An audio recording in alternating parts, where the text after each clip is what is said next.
विचार, ठीक, मॉर्फोलॉजी।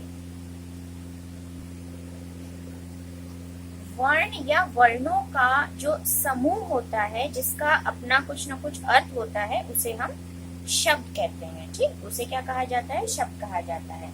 वर्ण हम लोग जान चुके हैं पिछली क्लास में कि वर्ण क्या हो रहे थे, जो सबसे छोटी ध्वनि होती है जिसको और नहीं तोड़ा जा सकता है। ये जो हमारे अल्फाबेट्स थे सारे, उनको और नहीं तोड़ा जा सकता है, ठीक है। तो वो आपके कहलाते हैं वर्ण, और उनका जो समूह होता है जिसका कुछ ना कुछ अर्थ निकले तो वो कहलाते हैं शब्द। अब यही जो शब्द होते हैं ये प्रकार के होते हैं, इनके भेद, इनके काइंड्स, ठीक है। तो अगर हम शब्दों का वर्गीकरण करें तो ये 4 आधारों पर किया जा सकता है, ठीक है। 4 बेसिस पे किया जा सकता है, उत्पत्ति के आधार पर, रचना के आधार पर, प्रयोग के आधार पर और अर्थ के आधार पर। अब सबसे पहले है उत्पत्ति के आधार पर जो शब्द भेद किए गए हैं। तो उत्पत्ति के आधार पर और 4 प्रकार से हिंदी भाषा में शब्दों का भेद किया गया है, ठीक। उत्पत्ति के आधार पर सबसे पहला है तत्सम शब्द, दूसरा है तद्भव शब्द। इन दोनों को एक साथ लेके क्यों चल रहे हैं? बिकॉज जो ओरिजिनल जो भाषा है, हम सबको पता है हिंदी भाषा जो है ये कहाँ से आई है, इसका जन्म हुआ है संस्कृत भाषा से। तो जो संस्कृत के शब्द हैं उन्हीं का रूप बदल के हिंदी भाषा में प्रयोग किया जाता है। तो संस्कृत वाले जो शब्द हुए उन्हें कहते हैं तत्सम शब्द, और जो हिंदी में मॉडिफाई करके जो यूज किए जाते हैं उनको कहते हैं तद्भव शब्द। अब यहाँ देखिए जो टेबल बना हुआ है ये आपके सारे तत्सम शब्द हैं, ठीक। इन्हीं के ये ओरिजिनल संस्कृत के शब्द हैं, इनको जो मॉडिफाई करके हिंदी में यूज किया गया है दैट इज द तद्भव शब्द। जैसे मुख, ये संस्कृत का शब्द है, ये है तत्सम शब्द, ठीक। अब इसी मुख को हिंदी में जब लिखा गया तो इसको मुंह लिखा गया, मॉडिफाई कर दिया गया, ठीक। उसी प्रकार से कूप, कूप आपका संस्कृत का शब्द है और इसको मॉडिफाई करके जब हिंदी भाषा में लाया गया तो कुआं, ठीक। इसी प्रकार से आपके तत्सम और तद्भव दिए गए हैं। तत्सम तद्भव के अलावा फिर और 2 प्रकार के आपके उत्पत्ति के आधार पे जो शब्द होते हैं, अभी बताया गया था उत्पत्ति के आधार पे 4 प्रकार के शब्द होते हैं, तत्सम तद्भव हो गए। अब इसके अलावा 2 और प्रकार होते हैं उत्पत्ति के आधार पे। एक होता है आपका देशज शब्द, ठीक। देशज शब्द आपका ऐसे शब्द जो सदियों से जनजीवन की नॉर्मल साधारण बोलचाल के साथ जुड़े हुए हैं, ठीक है। और क्योंकि जुड़े हुए हैं बोलचाल के साथ तो इसी वजह से वो हिंदी भाषा से भी जुड़ गए हैं, उन्हें देशज कहा जाता है। अच्छा, ये जो देशज शब्द होते हैं ये जो क्षेत्रीय जो भाषा होती है या क्षेत्र का जो प्रभाव होता है उसकी वजह से हिंदी में सम्मिलित होते हैं, ठीक। फॉर एग्जाम्पल थैला, गाड़ी, झुग्गी, खिड़की, घोंसला, पेट, ये सारे आपके देशज शब्द हैं, ठीक है। ये हिंदी में अन्य किसी भाषा से मतलब ये आपका जो भी क्षेत्रीय भाषा का प्रभाव है वो यहाँ पे आपको दिखाई देता है, हिंदी में उन्हें कहते हैं देशज शब्द। फाइनली जो चौथे प्रकार के शब्द हैं उत्पत्ति के आधार पे वो होते हैं विदेशी शब्द। यानी ये हम सबको पता है हमारे देश में बहुत सारे विदेशी लोगों ने राज किया, ठीक है। अब खाली राज करने से नहीं है, उन्होंने अपनी भाषा भी यहाँ पे दी, तो उसी की वजह से हिंदी में अनेक विदेशी भाषाओं के शब्द आ गए हैं, ठीक है। और ये सभी अपने मूल रूप में ही हिंदी में प्रयोग होते हैं।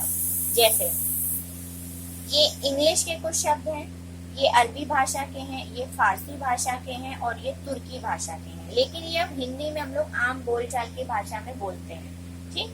जैसे पेट्रोल, ये इंग्लिश का वर्ड है, ठीक। उसी प्रकार से तारीख, डेट के लिए हम लोग बोलते हैं तारीख, तो डेट इज अपने आप में इंग्लिश, तारीख अरबी भाषा का शब्द है, हिंदी नहीं है, ठीक है।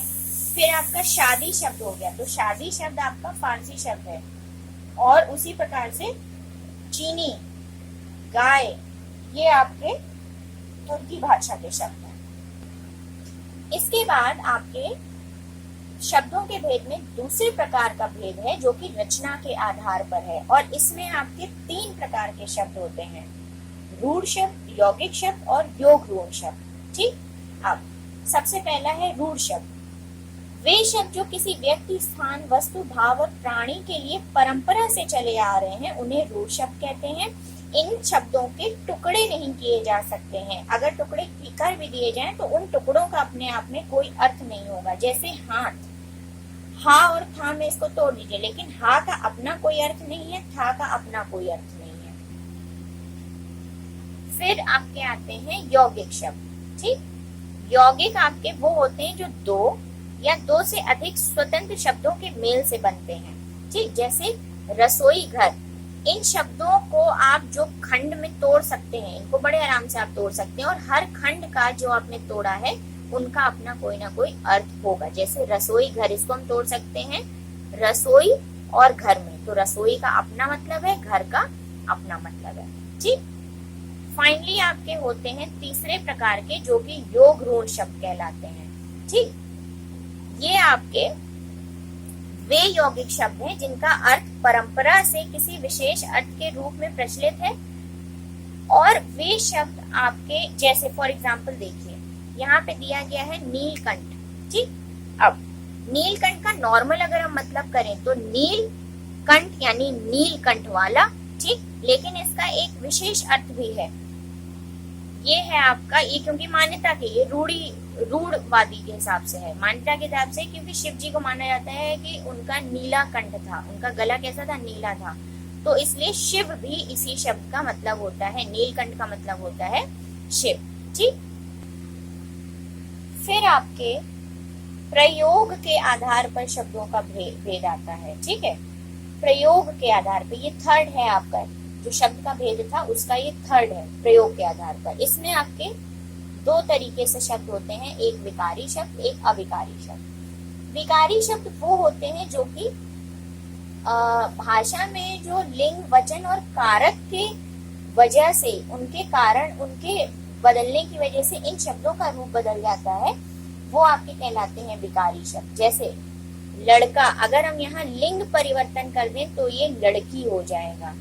लड़का अगर यहाँ वचन परिवर्तन कर दें तो लड़के हो जाएगा, एक वचन, द्विवचन, बहुवचन। ठीक, और लड़के है और इसका कारक हम अगर बदल दें, ठीक, कारक प्रयोग करें तो ये लड़कों के लिए। ठीक, विकारी शब्द अपने आप में इसके चार भेद होते हैं, संज्ञा, सर्वनाम, विशेषण, क्रिया। इनके बारे में डिटेल में आगे पढ़ा जाएगा। जो दूसरा भेद होता है प्रयोग के आधार पे, वो होता है अविकारी शब्द। ठीक, अब ऐसे शब्द जो कि वाक्यों में प्रयोग करने पर अगर लिंग, वचन या कारक के कारण उनमें कोई चेंज नहीं आ रहा है तो वो अविकारी शब्द कहलाएंगे। जैसे बूढ़ा धीरे धीरे चलता है, बूढ़े धीरे धीरे चलते हैं, बूढ़ों ने धीरे धीरे चला। अब यहाँ पे सारे ही वाक्यों में लिंग बदला, वचन बदला, कारक बदला, लेकिन उसकी वजह से जो धीरे धीरे शब्द है इसमें कोई भी चेंज नहीं आया। ठीक है, और ये सारे ही जो प्रत्येक वाक्य में वैसा ही है जैसे बाकियों में है। ठीक, ये होते हैं अविकारी शब्द। अविकारी शब्द भी अपने आप में इनके चार भेद होते हैं, क्रिया विशेषण, संबंध बोधक, समुच्चय बोधक और विस्मयादि बोधक। ठीक, इनको भी डिटेल में बाद में चैप्टर्स में पढ़ा जाएगा। फाइनली फोर्थ टाइप के आते हैं जो कि हैं अर्थ के आधार पर शब्द के भेद। ये आपके यहाँ पे उन्होंने चार इन्होंने प्रकार आपको बता दिए हैं। ठीक है, अर्थ के आधार पर एकार्थी शब्द यानी जिनका एक मतलब हो, ऐसे शब्द जिनका केवल एक ही अर्थ होगा, पुस्तक, दिल्ली, नमस्ते। अनेकार्थी शब्द यानी एक शब्द है लेकिन उसके एक से अधिक मतलब होंगे, जैसे नव, पत्र, वर्ण। ठीक, फिर आपके आते हैं पर्यायवाची शब्द जो आपके इंग्लिश में सिनोनिम्स हैं। इसमें समान अर्थ वाले जो कई सारे शब्द होते हैं, जैसे पानी के लिए पर्यायवाची क्या क्या हुए, जल, नीर, वारी, इन सभी का मतलब है पानी। फिर विलोम होते हैं यानी ऑपोजिट्स जो होते हैं, अपने का पराया, अच्छे का बुरा, तो ये विपरीतार्थक शब्द भी कहलाते हैं।